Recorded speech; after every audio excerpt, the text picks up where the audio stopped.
Santo Tomás de Aquino, el filósofo que unió fe y razón. ¿Qué pasa cuando la razón humana y la fe divina parecen estar en conflicto? A lo largo de la historia, muchos han intentado responder esa gran pregunta, pero pocos lograron lo que Santo Tomás de Aquino hizo: unificar dos mundos aparentemente opuestos.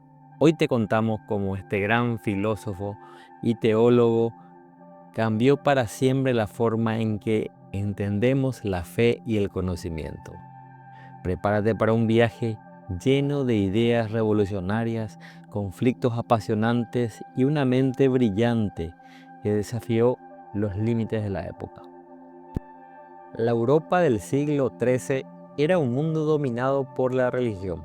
Todo, absolutamente todo, giraba en torno a la fe cristiana y a las enseñanzas de la Iglesia. Pero había un gran problema: la razón y la filosofía, en especial las ideas del filósofo griego Aristóteles, parecían contradecir las verdades de la fe. Por un lado estaban los que decían: la fe lo es todo y no necesitamos nada más. Y por otro, los defensores de la razón, que argumentaban: el conocimiento humano puede explicarlo todo. ¿Te imaginas lo difícil que era vivir en un mundo donde estas dos ideas estaban en constante conflicto? En ese contexto tan complicado, surge un joven llamado Tomás de Aquino, nacido en 1225, en el castillo de Rocaseca, Italia. Desde muy pequeño, Tomás mostró una curiosidad insaciable por el conocimiento. Pero, ¿sabías que su familia no estaba muy contenta con sus decisiones? Cuando decidió unirse a los dominicos, una orden religiosa de vida sencilla, su familia literalmente lo secuestró para intentar detenerlo. A pesar de todo, Tomás logró escapar y dedicó su vida al estudio de la filosofía y la teología.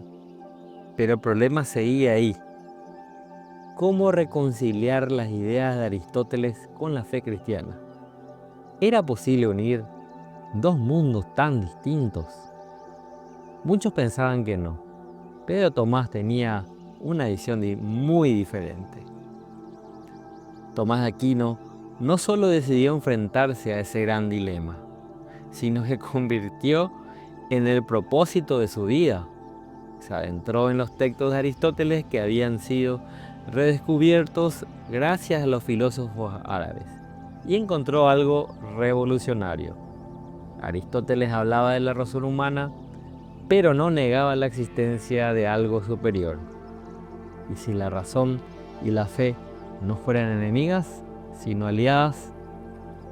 En su obra más famosa, La Suma Teológica, Tomás propuso una idea audaz: la fe y la razón provienen del mismo origen, Dios. Por lo tanto, no pueden contradecirse, sino complementarse. Según Tomás, hay cosas que podemos entender con la razón, como las leyes naturales, pero hay otras que solo podemos conocer a través de la fe, como los misterios de la Trinidad o la resurrección. Pero, ¿crees que esta idea fue aceptada fácilmente? Para nada. Tomás se tuvo que enfrentar a muchas críticas, incluso dentro de la iglesia. Algunos decían que estaba introduciendo ideas paganas en el cristianismo. Otros pensaban que estaba traicionando la fe al dar tanta importancia a la razón. Sin embargo, Tomás no se detuvo. Uno de los puntos más impresionantes de su pensamiento fue el argumento de las 5 vías, una serie de razonamientos filosóficos para demostrar la existencia de Dios. Estos argumentos no se basaban únicamente en la fe, sino también en la lógica. Por ejemplo, hablaba del primer motor inmóvil. Si todo universo está en movimiento, debe haber algo que haya iniciado ese movimiento, sin haber sido movido por nadie más. ¿Adivina quién es? Claro, exactamente Dios. Con ideas como estas, Tomás no solo transformó la teología, sino también influenció profundamente la filosofía y el pensamiento occidental. Pero su vida no estuvo exenta de desafíos. En 1274, mientras se dirigía al Concilio de Lyon, Tomás se enfermó gravemente y falleció a los 49 años. Durante el recorrido, se lo vio acometido por una misteriosa enfermedad, por lo que luego fue llevado al castillo de Maenza, perteneciente a su sobrina Francisca. Entretanto, incluso recibiendo todos los debidos cuidados, su estado de salud no mejoró. Al percibir que se aproximaba el término de su peregrinación en esta tierra, Santo Tomás pidió para ser llevado a la abadía de Fossanova. Enseguida explicó la razón: si el Señor quiere visitarme, es mejor que me encuentre en un convento de religiosos que en una casa de seculares. Santo Tomás, incluso moribundo, buscaba consolar de todos modos a su discípulo, Fray Reginaldo. Al verlo tan abatido, le preguntó cuál sería la razón de tamaña tristeza. Él entonces reveló a Santo Tomás su deseo de verlo honrado por el Concilio de Lyon, con alguna distinción importante como el cardenalato, pues eso daría mayor gloria a la orden dominicana, así como la alegría a sus familiares. Al oír estas palabras, Santo Tomás le aclaró que poco le importaban los honores en este mundo, pues lo que realmente vale en esta tierra es estar unido a Dios por la virtud de la humildad.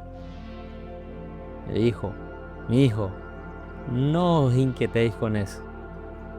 Entre otros deseos, pedí a Dios y fui atendido, por lo que le doy muchas gracias de sacarme de esta vida en el estado de humildad en el que me encuentro, sin que cualquier otra autoridad me confiera alguna distinción que cambie este estado.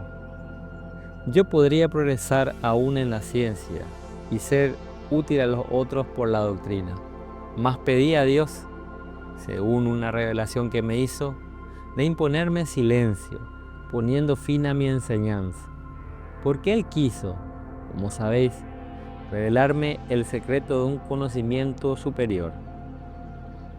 Es por eso que, a mí, indigno, Dios concedió más que a los otros doctores, que permanecieron más tiempo en esta vida, para que yo saliese deprisa de los otros de esta vida mortal, y entrase sereno en la vida eterna. Por eso, consolaos, mi hijo, que muero seguro de todas estas cosas. Debido al intenso frío de aquel invierno, algunos frailes fueron hasta una floresta a coger leña para calentar su cuarto. Santo Tomás, viéndolos llegar con aquellas pilas de madera sobre los hombros, replicó humildemente: ¿dónde me viene esta honra de ver a los servidores de Dios a servir a un hombre como yo y traer de tan lejos tan pesados fardos? Atendiendo la solicitud de los monjes ahí presentes, Santo Tomás comentó parte del Cantar de los Cantares, dejando a todos maravillados por su sabiduría y ciencia. Días después, Santo Tomás pidió los sacramentos, los cuales recibió con gran fervor. Enseguida reiteró su fe absoluta en presencia del Jesús Eucarístico. Te recibo, precio de la redención de mi alma.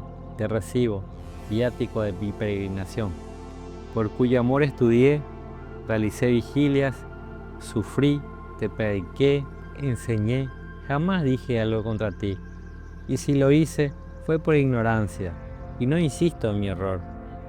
Si enseñé mal respecto a este sacramento o de otros, lo someto al juzgamiento de la Santa Iglesia Romana, en obediencia a la cual dejo ahora esta vida.